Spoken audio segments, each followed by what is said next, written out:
Welcome.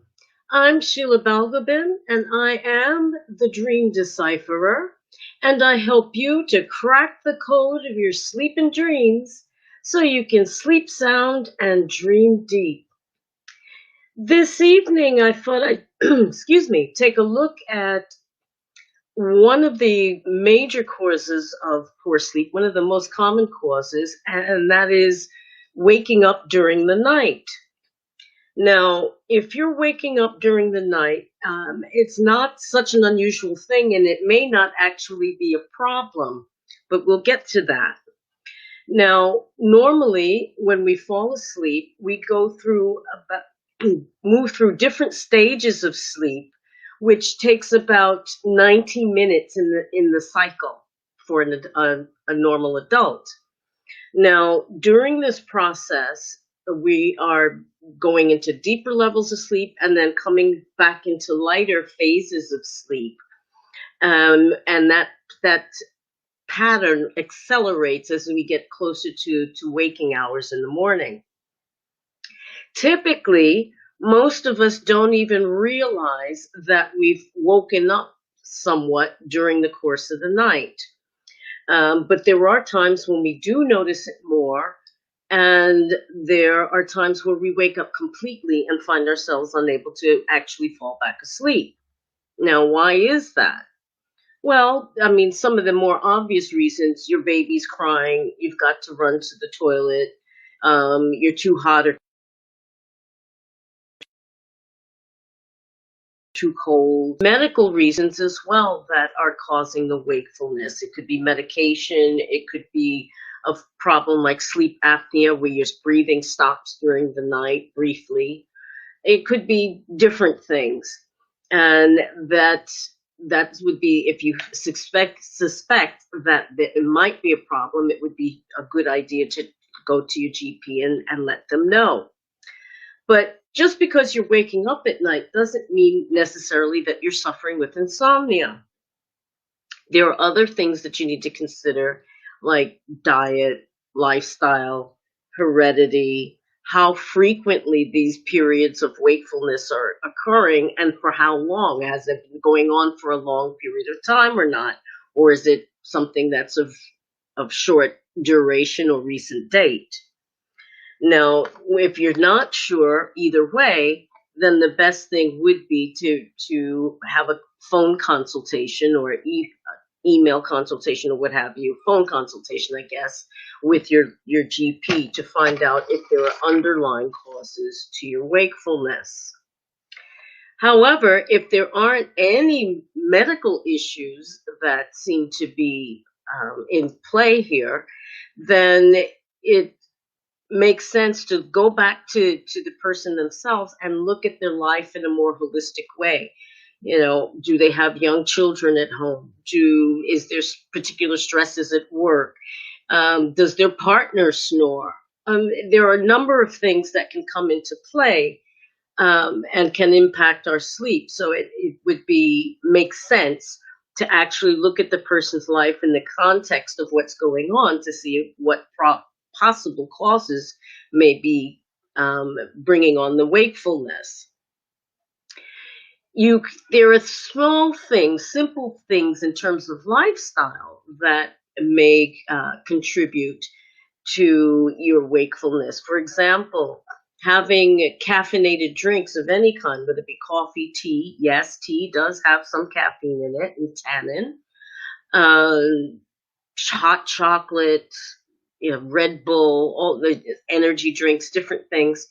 But all of these caffeinated things, if you're having them after 2 or 3 in the afternoon, is more likely to cause you to be more wakeful during the night, because it can take up to 5 hours for one cup of coffee to pass completely from your system.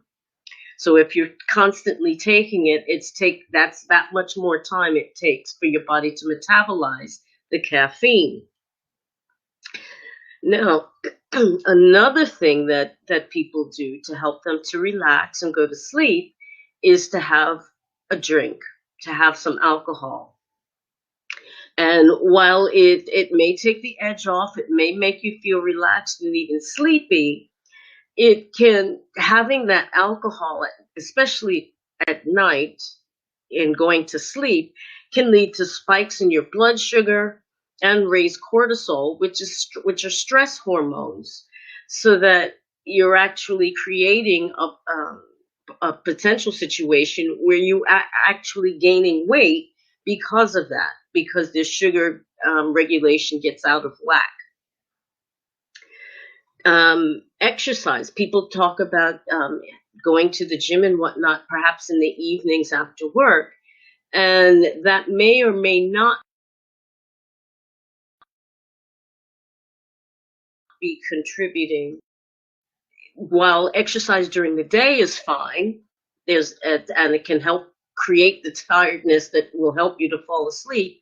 Strenuous exercise at night may actually have the opposite effect, and overstimulate the body so that you can't rest properly when you do go to sleep. Now, the best thing out of that we can do for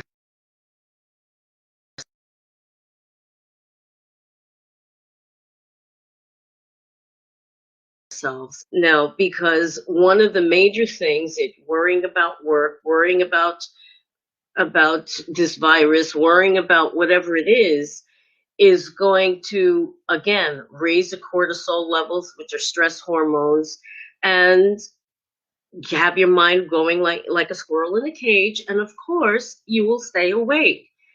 The other thing is changing our mindsets a bit. If you're convinced, well, I woke up, I can't go back to sleep, it's impossible. If that's what you believe, if that's what you put in your head, that's what you're going to get. You're not going to be able to go back to sleep.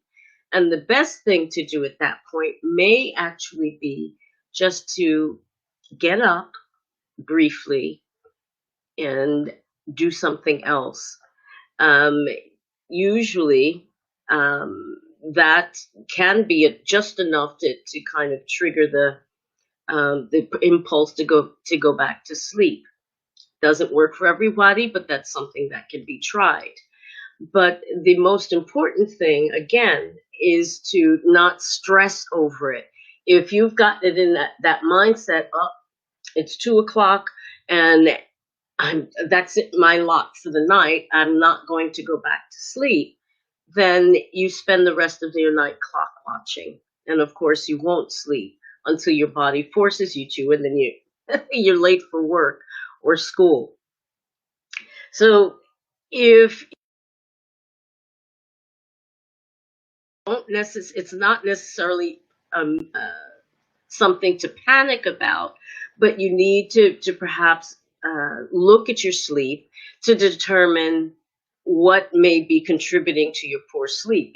It could be the environment, it could be other things, but you're going to have to turn detective a little bit to crack the code and find out exactly what's going on with you. Now, if you'd like help with cracking that code and finding out how you can sleep better, you can contact me for a complimentary slip into sleep session. The details are below, and find out exactly where the stressors may lie that are either preventing you from sleeping at all or are causing you to wake up and not be able to fall back asleep. So there you have it, a few things to think about. If you have any questions, you can always leave a comment, or you can send me a personal email message rather, and you can drop me a line in some way. In any case, I thank you for watching and listening. I hope you found that of use, and especially during this time when people are particularly stressed, it's really, really helpful to your peace of mind and to your immune system if you find ways to reduce your stress. So have a great evening and a wonderful week ahead. Try to find the positive in it, no matter what's going on. Thanks again. Take care. Bye-bye.